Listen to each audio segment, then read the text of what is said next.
네,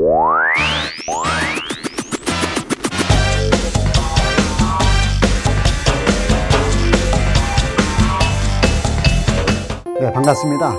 평생자산관리연구소의 유평창 소장입니다. 한 달 동안의 경제 이슈와 자산관리에 대해서 알아보는 맛있는 경제 브런치 시간입니다. 네, 이번 달에 주요 경제 이슈를 세 가지를 뽑아봤습니다. 첫 번째는 미국의 보호무역 정책이고요. 두 번째는 한국은행 총재님의 연임 결정입니다. 그리고 한미 간 금리가 역전되고 있다. 이거 세 가지에 대해서 말씀을 드리겠습니다. 사실 저는 트럼프 대통령이 당선될 때부터 상당히 걱정을 했습니다.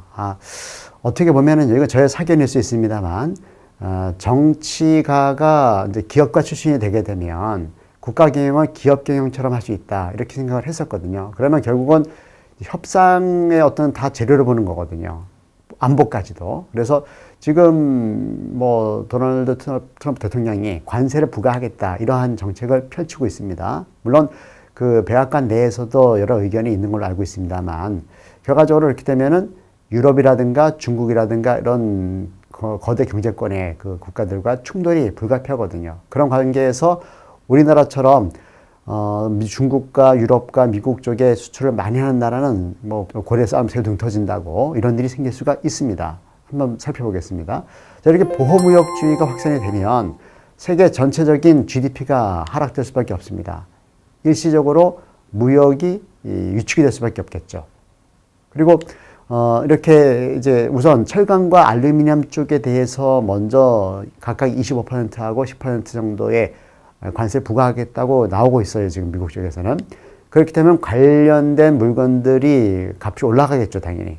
그러면 미국 내에 인플레이션이 더 가속화될 겁니다. 그럼 가장 큰 문제가 패드죠. 미국의 중앙은행에서 기준금리 인상 속도가 빨라질 거라는 겁니다. 횟수도 많아지고 그렇게 되면 금리발 세계 경제 위축이 우려가 될 수 있다. 이런 거죠. 그리고 그런 것 때문에 바로 반응을 했죠. 미국의 다우지수라든가 이런 주가가 많이 내려갔습니다. 그 결과 우리나라 증시도 정말 하락을 했습니다. 특히 포스코라든가 뭐 삼성전자라든가 이렇게 대형 수출주 중심으로 하락세를 보였다라는 것이 바로 민감한 그런 반응을 보였다는 것이고요. 물론 다행히 한 가지 그 걱정이 좀 덜 되는 부분은 미국의 수출이 덜 되겠지만 가격이 올라갈 수 있다. 그래서 결국은 수출 물량이 감소된 피해는 가격 상승분으로 일부 상쇄는 가능하다. 한은 총재님이 우리나라 그 건국 이래 세 번째로 연임이 됐다고 합니다. 자, 그러면 연임됐다라는 것은 어떤 의미가 있냐면요. 일반적으로 교체가 되면 새로 업무 파악도 하고 여러 가지 분위기도 알아야 되기 때문에 일정 기간 동안은 금리를 올리지 않습니다. 즉 내리지도 않고. 그런데 연임이라는 것은 통화정책의 연속성이 유지된다는 것이죠. 그 종전에 이주열 한국은행 총재님이 가지고 있던 금리 인상 프로그램대로 올라갈 수 있지 않을까 하는 우려가 된다는 겁니다. 그러면 결과적으로 가계부채라든가 뭐 금융비용 상승이라든가 이렇게 해서 여러 가지 어려움이 생기지 않을까 이런 것들을 걱정하는 것이죠. 그런데 97년도에 개정이 됐다고 합니다. 한국은행법이 중앙은행장의 법적 독립성 강화했다라는 것을 이번에 보여준 거죠. 사실 정책으로 볼 때 보수 정권과 진보 정권 양쪽에 그 연임이 되는 유일한 사례가 된다고 합니다. 근데 저는 그 한 가지 안심되는 게 뭐냐 하면 한국은행법의 제1조 1항에 보시면은요, 물가 안정이 가장 큰 가치로 되어 있습니다. 한국은행 존재 의미가. 두 번째가 금융안정이거든요. 그러면 연임이 되든 안 되든 간에 모든 한국은행장께서는 금리를 급격하게 올리거나 내리는 방식으로 불안감을 주지 않을 것이고요. 그리고 그런 것을 통해서 금융을 안정을 꾀할 것이다. 이런 측면에서는 조금 안심을 하고 있고요. 그리고 한국은행 독립성이 유지된다는 것은 사실 정권이 바뀌고 경제 트렌드가 바뀌고 이런 부분과 무관하게 일관된 금리정책을 가져갈 수 있다는 측면에서는 긍정적으로 보고 있습니다. 한국과 미국의 금리가 이제 바뀌고 있죠. 그런 배경에 통화정책이 다른 부분도 있는데요. 3월 달에 미국에서 금리를 올리게 되면 우리나라 같은 경우는 올리지 않을 확률이 매우 높습니다. 뭐 이번 달, 다음 달 정도 해서. 그럴 경우에는 드디어 이제 금리가 역전되죠. 하지만 이미 시중 실세 금리는 역전되어 있습니다. 미국의 10년 만기 국채라든가 우리나라 뭐 국고채 수익률을 보면 우리나라가 이미 좀 낮아져 있어요. 상당 부분. 이런 것 때문에 뭐 기준금리는 상징적인 의미도 크지만 이미 실세 금리는 조금씩 역전되고 있다. 이런 것들을 이제 말씀드리고 싶고요. 그리고 한국은행에서 기준금리를 1.5%로 동결을 했습니다. 그러한 배경에 여러 가지가 있는데 GDP 성장률이 3%가 안 될 수 있다라는 우려가 많이 나오고 있습니다. 물론 IMF라든가 이런 곳에서도 앞으로 2018년도, 19년도, 20년도 가면서 우리의 잠재 성장률이 이 3%를 못 미칠 확률이 높다 이렇게 예고를 하고 있고요. 그럼과 동시에 소비자들의 심리가 위축되고 있습니다. 지금 대출 많이 받아놨고 금리 오른다고 하니까 씀씀이를 줄여야 된다. 이런 것들이 결국은 우리나라 어떤 경제를 좀 위축시키는 가장 큰 원인 중에 하나가 된다는 것이고요. 그럼으로 인해 가지고 물가가 안정되어 있습니다. 자, 물가가 안정됐다는 건 뭡니까? 금리를 올릴 이유가 없다는 거죠. 물가가 많이 올라가고 불안정해지면 금리를 올려서 물가를 잡는 건데 그런 요인이 없다는 것이고요. 또 통상 압력입니다. 말씀드린 것처럼 미국발 보호무역주의를 통한 그런 관세부가 이런 것 때문에 한국 경제가 위축될 수 있다. 그러면 금리를 올리게 되면 감기 걸린 사람한테 옷을 벗겨버리면 더 악화되지 않습니까? 그런 개념으로 보시면 되겠고요. 그리고 기준금리를 올리지 않아서 불이익을 당할 수 있다는 것이 가장 큰 건 바로 외화의 유출이거든요. 그런 부분을 우리가 많이 안심되는 게 뭐냐면 외환 보유액이 2018년도 1월 말 기준으로 3,957억 달러라고 합니다. 뭐 이번 달 다음 달 되면 4천억 달러 넘을 것 같은데 한 번도 우리가 가져보지 못한 든든한 외환 보유고입니다. 즉 창고가 튼튼하니까 웬만한 자금 유출, 외환 자본 빠져나가는 것들은 감당할 수 있다는 얘기입니다. 다 바꿔줄 수 있다는 얘기죠.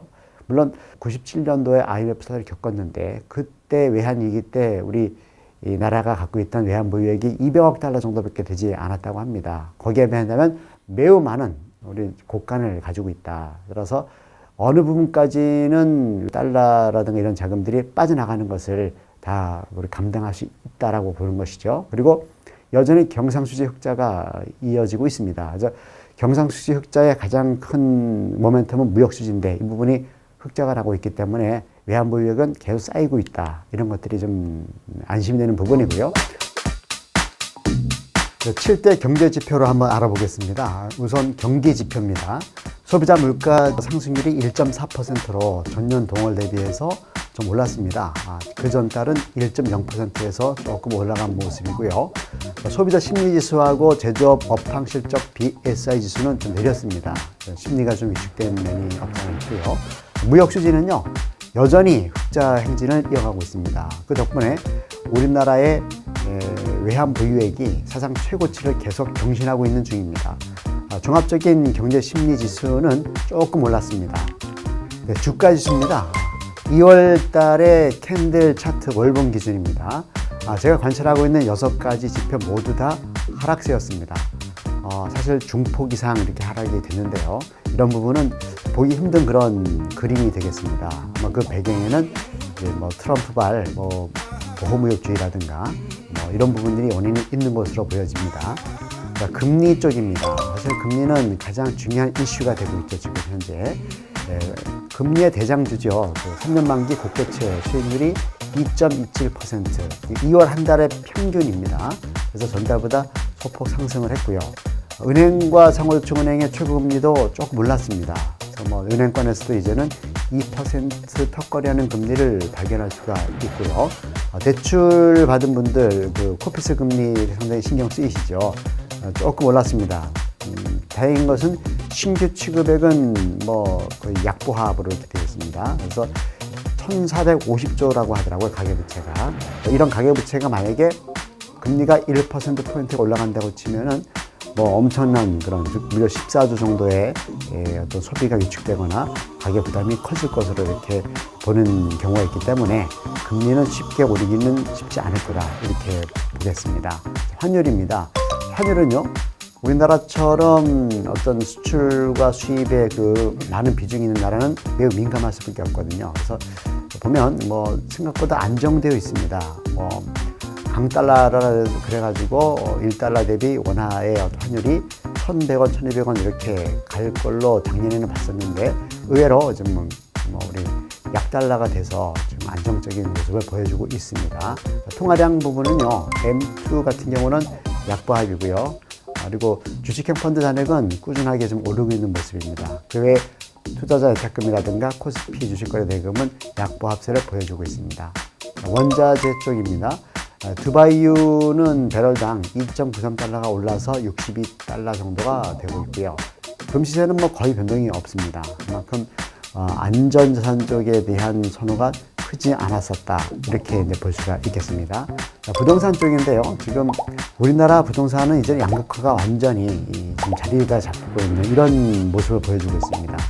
서울, 특히 강남권이죠. 강남 4구 쪽의 값은 매우 올라가고 있고, 그 외 지역, 이 수도권, 특히 서울과 거리가 멀고 인구가 증가하지 않는, 그리고 개발 호재가 없는 지역은 오히려 많이 내리고 있습니다. 그래서 매매가격 지수하고 전세가격 지수는 같은 모습을 꾸준히 보여주고 있습니다. 즉, 주택 매매가격 지수가 마이너스가 되지 않았다는 얘기입니다. 큰 틀로 볼 때는. 그러면서 전국 주택가격 지수는 여전히 양극화 추세를 이어지고 있습니다. 네, 수고하셨습니다.